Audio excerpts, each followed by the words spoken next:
Hey guys, it's Kristen from Rethink Tailoring. We're going to get started making our fabric masks. Just a couple of quick housekeeping things. Just because we don't know who all is going to be touching these and handling these, it is best to start with a good hand washing before you're starting. I know that the hospitals are going to be sterilizing these, but many people are doing collections so that there's not a ton of people going to the hospitals all at once. So just to keep everybody safe, it's a good idea to start by washing your hands, which I already did. Normally, if I'm going to be making these for production, I will actually probably wear the mask myself just because the neighborhood has had coronavirus and it's better to just be safe than sorry.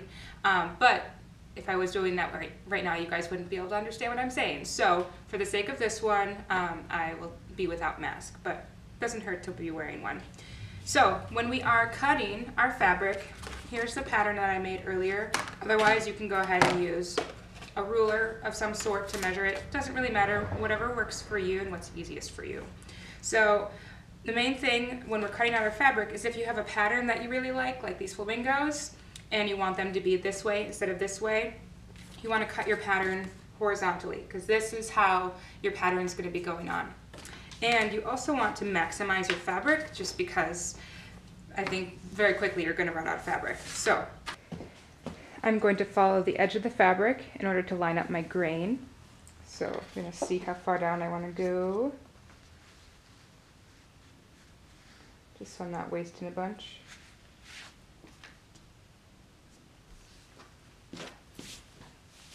Just flatten everything out. Find the grain as best as possible. I know this doesn't need to be absolutely perfect, but we can get pretty close. So I'm also going to trim just a little bit of this fluff on the side just so we don't confuse where our 1/4 of an inch seam allowance is.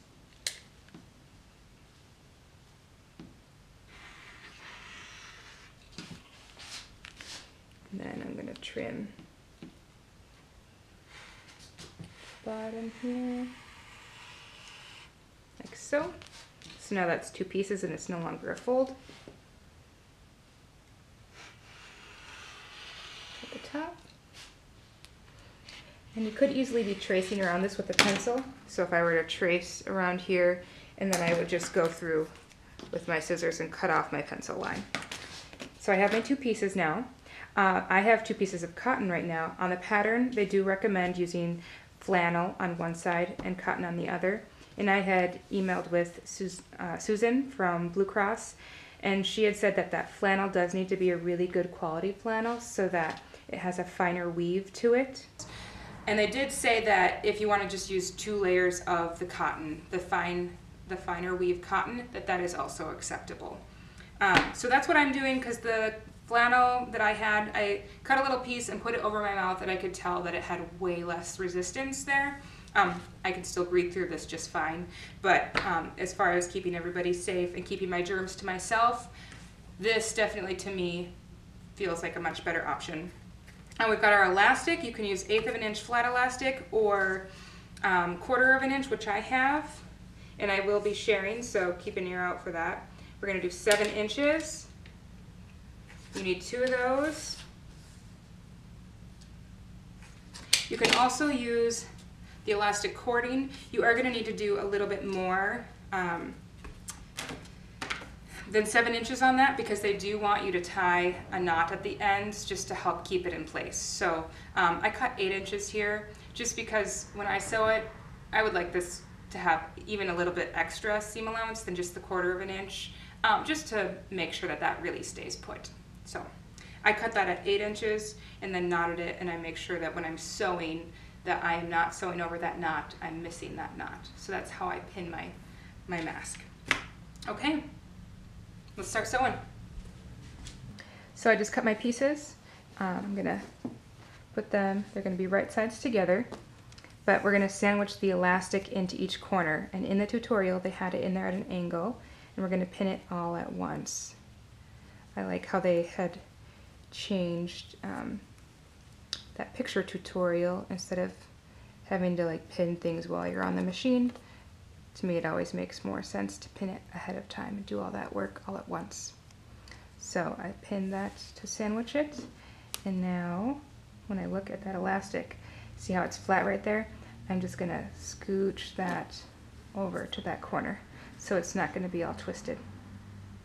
And then I'm going to sandwich that one. Something that was handy is I quick ironed my fabric before I started, so it's all perfectly, well, more or less perfectly flat enough. But there was a few crinkles in there that would make some of this pinning maybe a little bit more finicky than it needs to be. So again, I'm putting that at the corner at an angle, and then I'm sandwiching that in place and pinning, and then sliding that over to the other corner and sandwiching in place. Okay, I'm going to go ahead and start stitching. So I'm going to leave my 2-inch opening at the bottom, and I'm sewing with 1/4 inch seam allowance.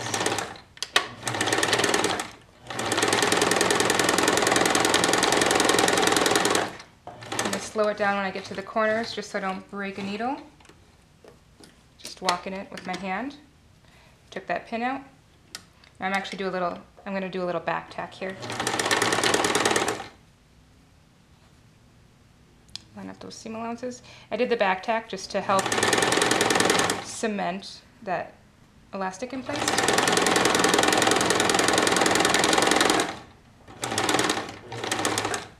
Coming up slow to the corner. Rotate. Back tack.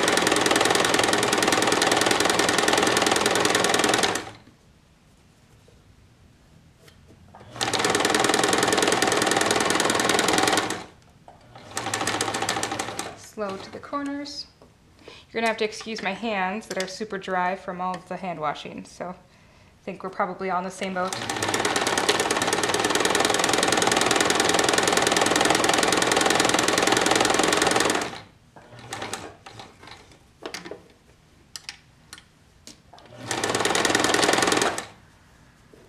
And I'm going to give myself a 2-inch opening. And back tack. I want to back tack so that it won't pull apart while we're flipping it around. Now we're going to flip it right side out and then press. I'm going to reach in and grab the elastic to turn this out.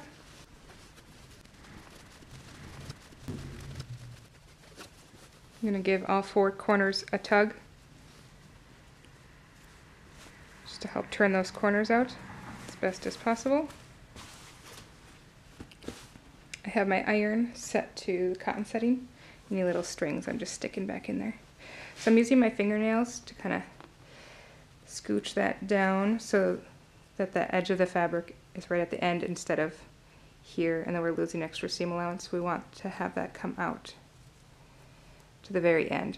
You can also do this with the fabric and kind of feel where that seam allowance is and help that scooch it out as well. So that's what we want. So I'm going to just quick press up till where my opening is, and same with the other side.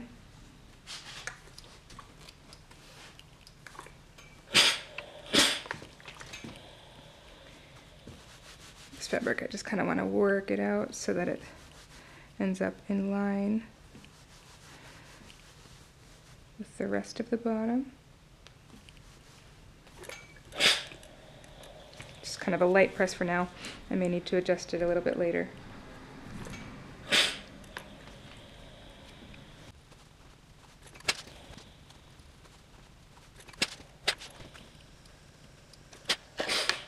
I'm going to have a look at my opening. So this side looks good. Just going to give that a good hard press. And the other side looks good. Now I'm going to work on my pleats. So I'm going to measure just a little bit over 1 inch down. They didn't have measurements on the tutorial, but while I'm doing production, I find it's helpful to just have consistency, so I'm not having to play with things so much. I'm going 1.5 inches down from there.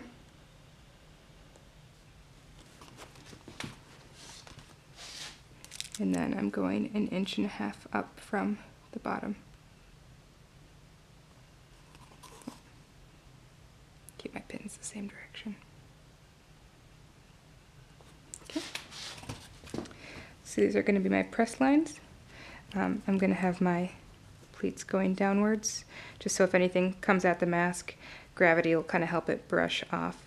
And then if it was up like this, like a little pocket, if fluid got in there, then it would give it a place to pool and absorb quicker. So it's nice that the person gets a chance to get the mask off before they would get any sort of contaminant on them.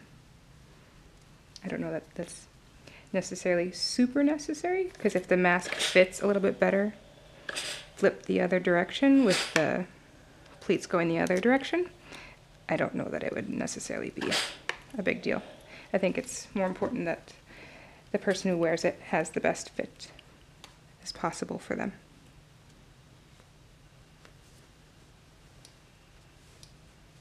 And this is definitely not information that the tutorial was mentioning. This is just the things that I like to think about. So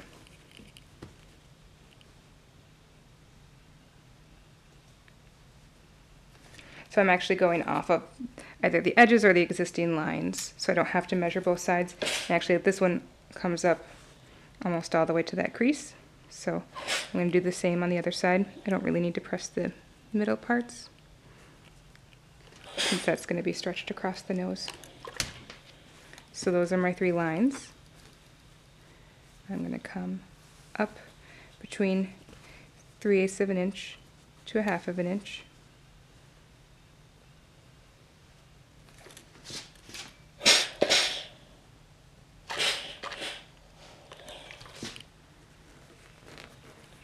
Same thing, up 3/8 of an inch to 1/2 of an inch.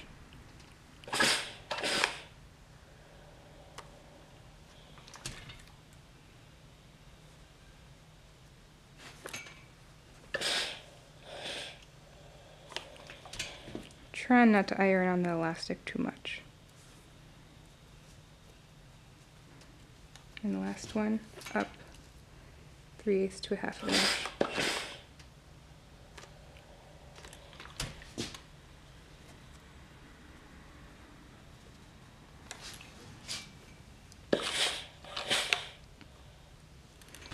Now, one thing I am watching for is that when I'm doing these pleats, I don't want them to overlap, because otherwise it's going to be a lot of bulk to sew through. So I want them to end up laying side by side. Now I'm going to flip it back over to the right side, and I'm going to pin these in place. Now, something to watch out for is how I'm going to pin it. So I'm going to go this direction when I am sewing.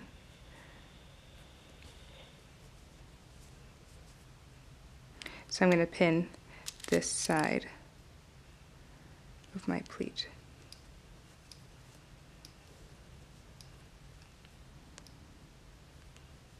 Now the other side, I'm going to be sewing with the direction of the pleat, so the part that I'm going to want to pin is actually this underside.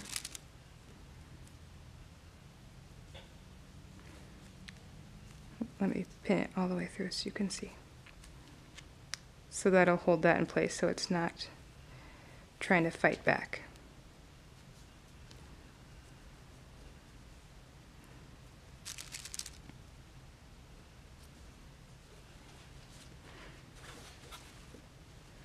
There we go. And I did scooch this one just a touch because I want to make sure that I am clearing that 1/4 of an inch stitch line.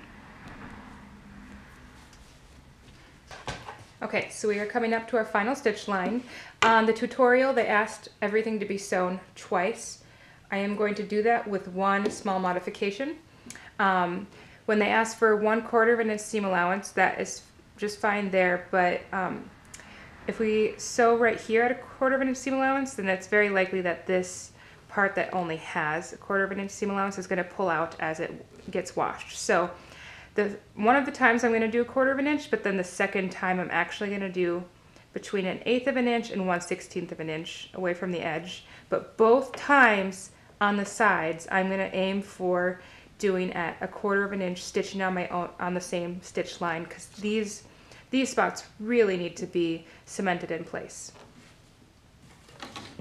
I'm going to start with my 1/4 of an inch seam allowance on the side seams.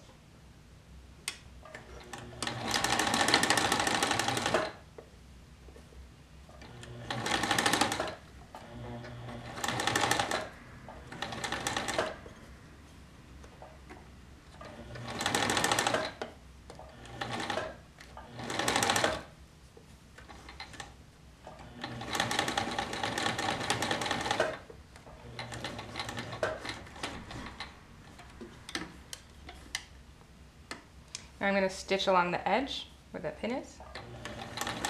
It's going to close the bottom opening.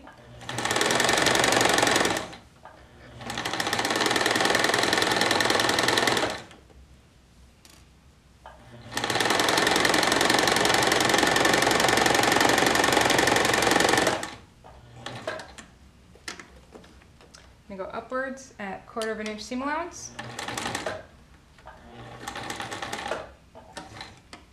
My pins out of there, unless I'm feeling particularly daring.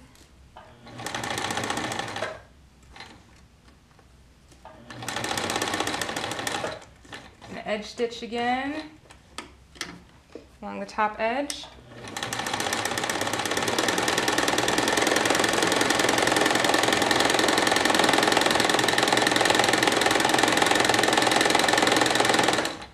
I'm going to go back to 1/4 of an inch seam allowance.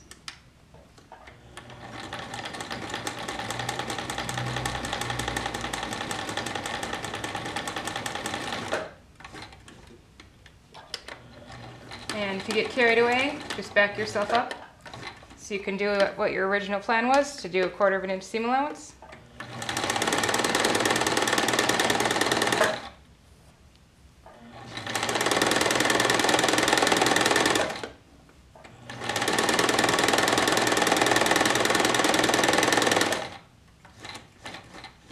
And stick with 1/4 of an inch seam allowance.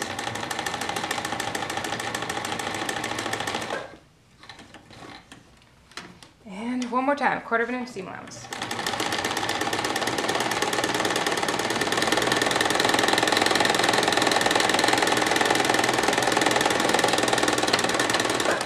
Final back tack and trim the threads. Ta-da! Here we go, let's give it a try.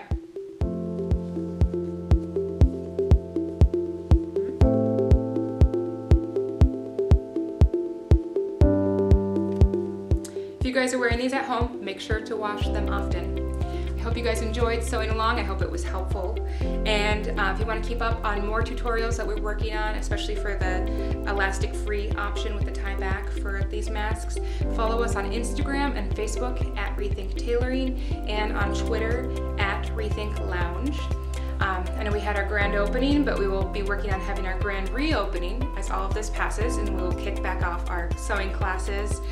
We are working on online classes now as well, so stay tuned on that, and then we'll get back to tailoring and upcycling again. So stay tuned. We look forward to sewing with you, and good luck on sewing the masks.